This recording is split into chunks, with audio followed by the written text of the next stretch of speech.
विजय गोयल जी, पानी नहीं आएगा तो क्या एलजी के दफ्तर के बाहर आप लोग प्रदर्शन करने पहुंचेंगे? क्योंकि अगर वही अथॉरिटी बन जाएंगे, वही सरकार हो जाएंगे, तो फिर तो बीजेपी को अगला प्रदर्शन उनके घर के बाहर करना पड़ेगा। चुनाव बंद हो जाने चाहिए दिल्ली में। देखिए अंजना जी एक बात समझ लीजिए बात को। एलजी जो है वो देखेंगे बिल जो पास हुए हैं वो संवैधानिक रूप से पास हुए हैं कि नहीं हुए हैं। एलजी देखेंगे जो पॉलिसीज हैं वो पॉलिसीज सेंट्रल गवर्नमेंट और दूसरे कानूनों के हिसाब से हैं कि नहीं है जी। एलजी को कोई जरूरत नहीं है कि वो छोटी छोटी चीजें देखेंगे, नाली खड़ंजा सड़क सीवर बिजली पानी, अभी ये कौन से उसको हल कर रहे हैं। और हमें इनके एमएलए खरीदने की क्या जरूरत है? 4 मंत्री तो इनके अलग अलग आरोपों में इन्होंने ही निकाले ना। पूछिए ना क्यों निकालने पड़े उनको, जाके कितने एमएलए के ऊपर केस चल रहे हैं, पूछिए ना उनसे। इनसे पूछिए ना आयुष्मान भारत योजना क्यों नहीं लागू करी, इनसे पूछिए ना किसान सम्मान निधि क्यों नहीं लागू करी, इनसे पूछिए ना बाकी सब जो चीजें हो रही हैं उसको क्यों नहीं किया। तो इसलिए जिसको काम करना हो उसमें विकास में कहीं कोई रोड़े नहीं अटकाए जा रहे। पर अब अगर आपका उद्देश्य सिर्फ विवाद है तो बात अलग है। और एक और बात समझिए, सुप्रीम कोर्ट ने जब डिसीजन दिया तो उन्होंने साफ तौर से कहा ग्रेड 1 और ग्रेड 2 जिसके ऊपर सबसे ज्यादा ये लड़ते हैं, उनकी जितनी भी अपॉइंटमेंट्स हैं और ट्रांसफर्स वगैरह हैं वो सब जो हैं वो एलजी के पास हैं। सुप्रीम कोर्ट ने कहा एंटी करप्शन ब्रांच एलजी के पास है। सुप्रीम कोर्ट ने कहा अगर दोनों में एलजी और सरकार में किसी भी प्रकार का विवाद होता है तो जाहिर तौर के ऊपर उसमें एलजी प्रिवेल करेंगे। ये मैं नहीं कह रहा, ये 2019 का सुप्रीम कोर्ट का डिसीजन कह रहा है। और अब जबकि क्लैरिटी लेकर आई है अपना सेंट्रल गवर्नमेंट, तो इनको तकलीफ क्यों हो रही है? ये तो पहले ही मान के चल रहे हैं कि मानो एलजी इनकी सब चीजों को उल्टेंगे। एलजी को कोई अधिकार नहीं है, एलजी कानून सम्मत काम करेंगे।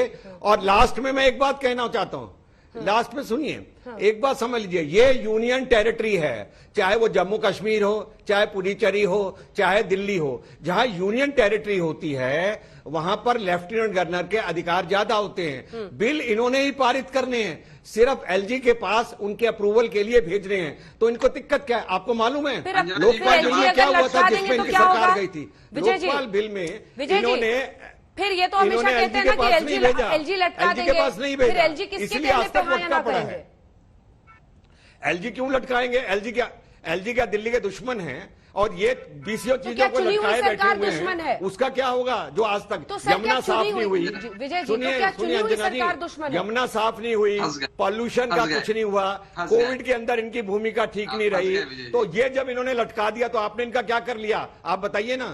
अंजना जी जवाब दीजिए राघव जी। वो कह रहे हैं कि जो परिस्थितियां रहेंगी आप लोग विवादों से हमेशा स्वाद लेते हैं, ये उनका कहना है आपका राघव जी, कि ये तो काम नहीं करने दे रहे, ये तो वो नहीं करने दे रहे, इन्हीं की वजह से कुछ नहीं हो रहा दिल्ली में। ये तो हमेशा आप लोग बोलते ही आए हैं ना राघव जी। मैं जुलाई 2018 की सुप्रीम कोर्ट जजमेंट की कॉपी आदरणीय विजय जी को जरूर भेज दूंगा इस शो के बाद। शायद उन्होंने उस ऑर्डर को पढ़ा नहीं। स्पष्ट तौर पे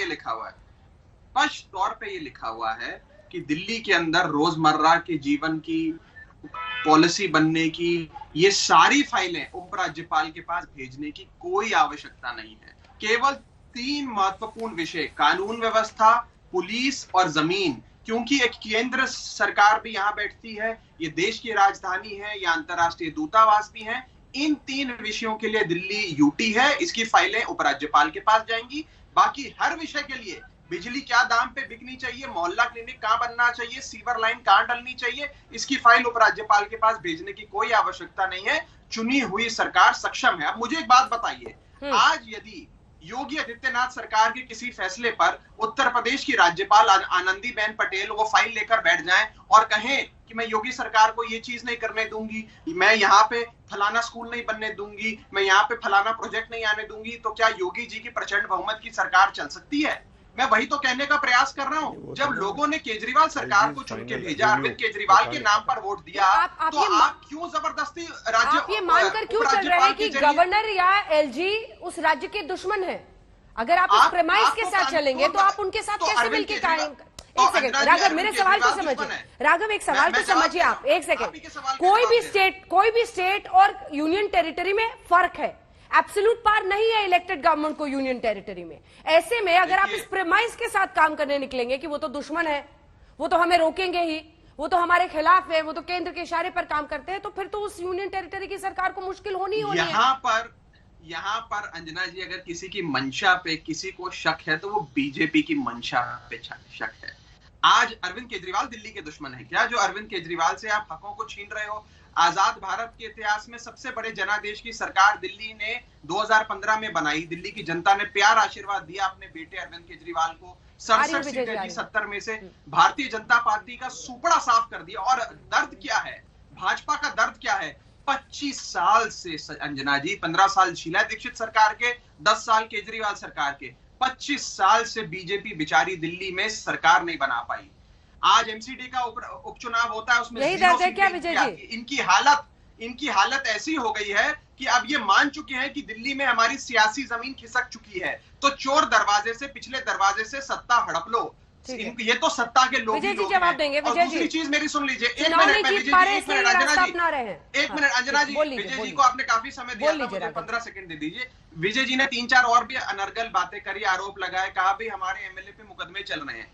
एक एक करके जितने मुकदमे इनकी पुलिस ने करे थे वो सारे कोर्ट में गिरते गए, यहां तक कि आज हमारे एक विधायक नरेश यादव मेहरौली विधानसभा के विधायक बरी हो गए क्योंकि इनके द्वारा किया गया झूठा केस गिर गया। एक और केस गिरा। और मैं बता दूं विजय जी की नॉलेज को दुरुस्त करते हुए कि आज ये केंद्र सरकार ने स्थिति स्पष्ट करने के लिए कानून नहीं बनाया है, ये सत्ता हड़पने के लिए कानून बनाया है। अगर सत्ता से इतना प्यार है विजय जी तो चुनावी मैदान में आओ,